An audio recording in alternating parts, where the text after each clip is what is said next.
the summer of 2002, Ethan Harper and Lily Morgan were the kind of couple that made people believe in forever. They had met in college at the University of Denver, bonding over late-night study sessions and a shared love for the outdoors. Ethan was easygoing, with a dry sense of humor that could lighten any tense moment. Lily was adventurous and free-spirited, the type who would roll down her car windows just to feel the wind in her hair. To their friends, they weren't just dating, they were building a life together. By July, they were newly engaged. Ethan had proposed just 2 months earlier during a quiet picnic at Washington Park. Lily had said yes before he even finished asking. They were young, in love, and planning a full wedding for the following year. Life felt wide open. The future felt certain. So when they decided to take a weekend hiking trip to the San Juan Mountains, it didn't seem unusual. It felt like something they'd done a dozen times before, just another adventure. The San Juan Range in southwestern Colorado is known for its breathtaking beauty, towering peaks, wildflower-covered valleys, and trails that stretch for miles under endless blue skies. It's also known for being peaceful, quiet, almost untouched. Ethan had researched the trail carefully. It was rated moderate. 5 to 7 miles in, camp overnight, and hike back the next day. They packed light, a small tent, 2 sleeping bags, bottled water, trail mix, a portable camera. Nothing extreme. Nothing reckless. The night before they left, Lily called her sister and joked, "If we see a bear, I'm making Ethan handle it." Her sister laughed. Everything about the trip felt normal. Safe. They even left a printed copy of their route on the kitchen counter, just in case. Ethan's truck was seen heading west early Saturday morning, sunlight reflecting off the windshield as it disappeared down the highway toward the mountains. At 9:17 a.m., Lily posted one last photo on social media. It showed the two of them standing at the trailhead sign, backpacks on, smiling at the camera. The caption read, 2 days. No phones. Just us and the mountains. The sky behind them was perfectly clear. No storm clouds. No warning signs. Just endless blue stretching over peaks that looked calm, almost welcoming. The morning of July 14th started like something out of a postcard. The air was cool but comfortable, the kind of crisp mountain breeze that makes you breathe a little deeper. Several hikers later told investigators they noticed Ethan and Lily at the trailhead parking lot around 9:30 a.m. Ethan was adjusting the straps on his backpack while Lily studied the trail map posted on a wooden board. They didn't look rushed. They didn't look nervous. If anything, they looked excited, like two people exactly where they wanted to be. One older couple remembered exchanging a brief conversation with them before heading up the trail. Ethan had asked if the ridge overlook was worth the extra half-mile detour. The man laughed and said, "Best view on the mountain." Lily smiled and said, "Then we're definitely not skipping it." That simple decision, to check out the overlook, would later become a chilling detail in the investigation. As the morning went on, more hikers crossed paths with them. Around noon, a solo backpacker recalled seeing them sitting on a flat rock near a small stream about 3 miles in. They were sharing a granola bar and taking pictures. Nothing seemed unusual. No arguments. No signs of distress. The backpacker described them as completely normal, just a happy young couple. It was the kind of sighting that gave search teams hope later on, proof that at least halfway through the hike, everything was fine. The final confirmed sighting happened around 2:30 p.m. near the narrow ridge leading toward the overlook. A pair of college students hiking back down the trail said they stepped aside to let Ethan and Lily pass. The ridge was tight, steep drop-offs on one side, thick forest on the other. One of the students later told police that Lily seemed slightly uneasy about the height, but Ethan reassured her with a quiet joke. He reportedly said, "Don't look down. Just think about the view at the top." They continued walking upward, disappearing around a bend in the trail. After that moment, the mountain seemed to swallow them whole. No one reported hearing screams. No one saw them turn back. No sudden storms rolled in that afternoon. Cell phone records showed no outgoing calls or messages. By sunset, when other hikers were making their way down and the parking lot began to empty, Ethan's truck was still sitting there, untouched, waiting in the fading light as if expecting them to return at any minute. When Ethan and Lily didn't return home Sunday night, their families felt the first wave of panic. At first, it was denial. Maybe they lost track of time. Maybe they decided to stay an extra night. But by early Monday morning, when neither of their phones connected and Ethan hadn't shown up for work, the worry turned into something heavier. Something real. Lily's father was the one who made the call to the county sheriff's office. By noon, search and rescue teams were mobilized. In Colorado, missing hikers aren't taken lightly. Within hours, trained volunteers, deputies, and tracking dogs were heading up the same trail Ethan and Lily had taken just 2 days earlier. Helicopters circled overhead, their blades echoing through the valleys. Officers spoke with every hiker who had been on the trail that weekend, retracing every confirmed sighting step by step. The dogs picked up Lily's scent near the trailhead and followed it steadily for nearly 5 miles. Everything aligned with witness statements: the stream, the narrow ridge, the overlook. But just past the rocky outcrop near the ridge, the scent trail did something unexpected. It stopped. Not faded. Not scattered. It simply ended near a cluster of large boulders overlooking a steep drop into dense forest below. Handlers described it as if the couple had stepped onto air. Rescue teams rappelled down the cliffside, scanning every inch for signs of a fall. They searched for broken branches, disturbed soil, scraps of fabric, anything. Nothing. No backpacks. No tent. No camera. Not even a footprint off the marked path. It was as if the mountain had erased them. One search volunteer later admitted it didn't feel like a normal missing persons case. Usually, he said, the wilderness leaves clues. This time, it left silence. For 2 weeks, the operation intensified. Thermal imaging cameras scanned wooded areas at night. Divers checked nearby alpine lakes. Drones mapped terrain that was too dangerous for ground teams. The families waited at a temporary command center near the base of the trail, clinging to hope with every update. But as days passed with no discoveries, the optimism in the air slowly shifted into something colder, something unspoken but deeply understood. As months turned into years, Ethan and Lily's disappearance slowly transformed from an active investigation into something darker, a local legend whispered about in nearby towns. The San Juan Mountains had always carried a certain mystique. Beautiful during the day, yes. But at dusk, when the shadows stretched long across the ridges and the wind moved through the trees, the atmosphere shifted.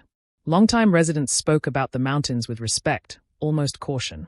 Older locals began sharing stories that hadn't surfaced during the initial search. A retired park ranger mentioned 2 unexplained disappearances from the late 1980s, both hikers, both vanished near the same ridge. The cases had never gained national attention. No bodies were recovered. No suspects were identified. Just missing persons files collecting dust in county archives. At the time, it had seemed like tragic accidents. Now, people weren't so sure. Hunters who frequented the area described sudden, unnatural fog rolling in without warning, thick enough to erase visibility within seconds. One man claimed his compass spun wildly near the overlook where Ethan and Lily were last seen. Another swore he heard what sounded like distant voices calling his name, even though he was miles from the nearest trail. Most brushed these accounts off as imagination amplified by isolation. Still, the pattern was hard to ignore. Then there was the name locals rarely said out loud: Silent Ridge.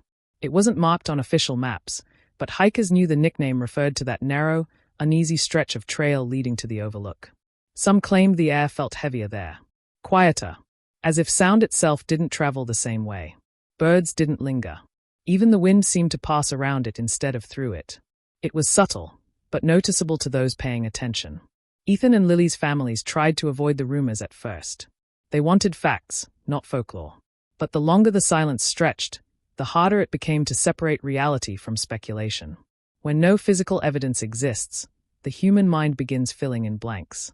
And in a place as vast and ancient as the San Juan Mountains, those blanks can grow into something far more unsettling. For nearly 2 decades, the case of Ethan Harper and Lily Morgan sat untouched in county records, a cold file marked unsolved. Birthdays passed.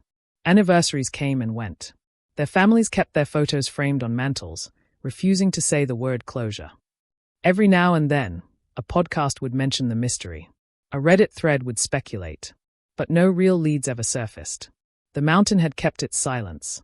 Then, in the fall of 2022, everything changed. A massive wildfire tore through sections of the San Juan Range after an unusually dry summer. For days, flames consumed acres of dense forest, climbing hillsides and swallowing trees that had stood for decades. Fire crews battled the blaze relentlessly.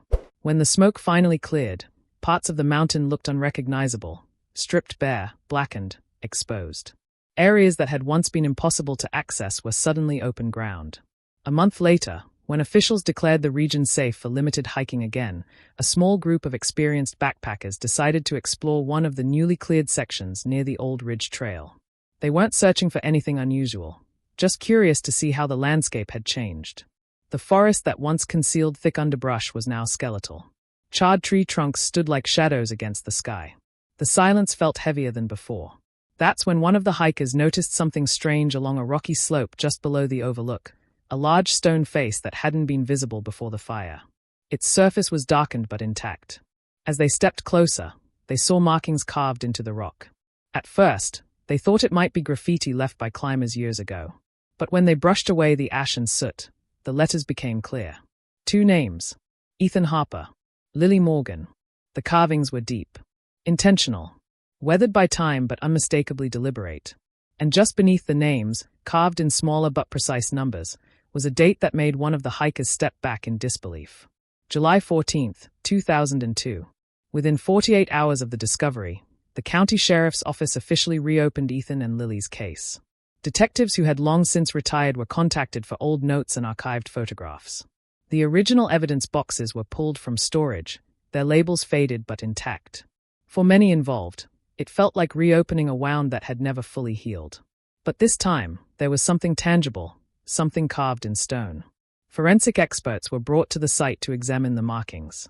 They photographed every inch of the rock face, scanning it with 3D imaging equipment to analyze depth, pressure patterns, and tool marks.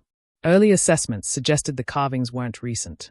Weathering inside the grooves indicated prolonged exposure, possibly close to 20 years. That alone was enough to send a chill through the investigation team. If the names had truly been there since 2002, how had search crews missed them? The terrain raised even more questions. The rock face wasn't easily accessible from the main trail. It sat below a steep incline, partially concealed by what had once been dense forest. Before the wildfire cleared the vegetation, reaching it would have required navigating unstable ground and a near-vertical descent without proper climbing gear. Yet no ropes, harnesses, or equipment had ever been found among Ethan and Lily's belongings. In fact, their camping gear had never been recovered at all. Then investigators made another unsettling discovery. Just a few feet from the carved names were faint scratch marks, incomplete lines etched into the stone as if someone had attempted to carve additional words.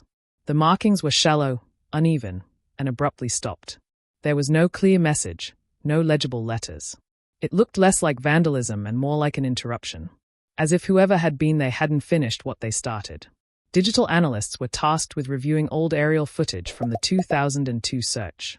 Back then, imaging technology had been limited, but modern enhancement software could clarify details that once went unnoticed. Frame by frame, technicians studied helicopter recordings taken days after the disappearance. In one grainy shot of the ridge area, something faint appeared on the exposed section of rock, too blurry at the time to identify. When enhanced, the outline resembled markings in the exact location where the names were later found. When news of the carvings went public, the reaction was immediate. National media picked up the story within days. Headlines called it the mountain mystery reopened. True crime forums exploded with theories. Some believed Ethan and Lily had staged their disappearance. Others were convinced foul play had always been involved.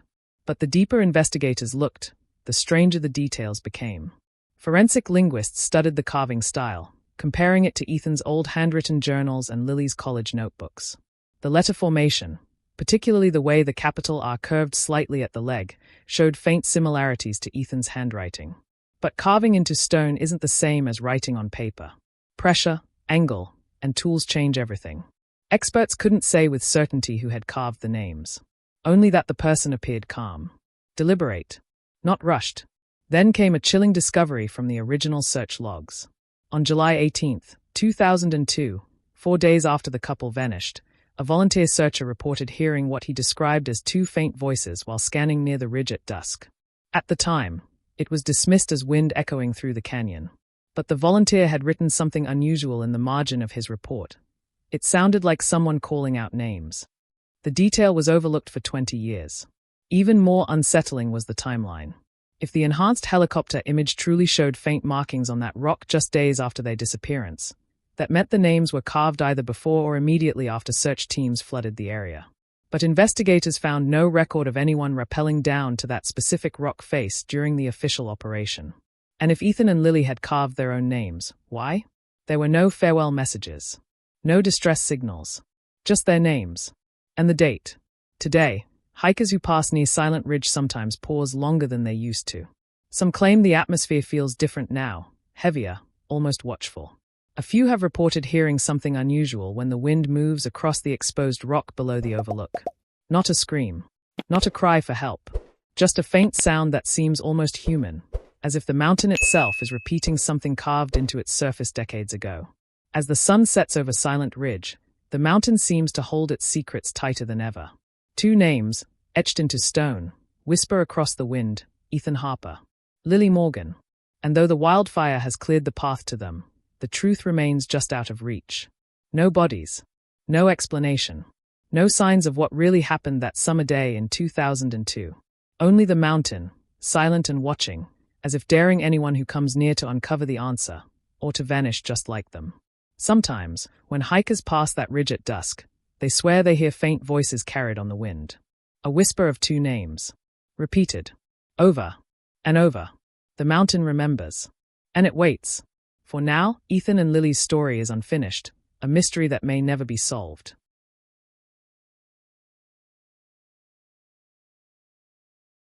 If you liked this video, don't forget to hit that like button, share it with your friends, and drop your thoughts in the comments below. Most importantly, subscribe and hit the bell icon so the next secret finds you first.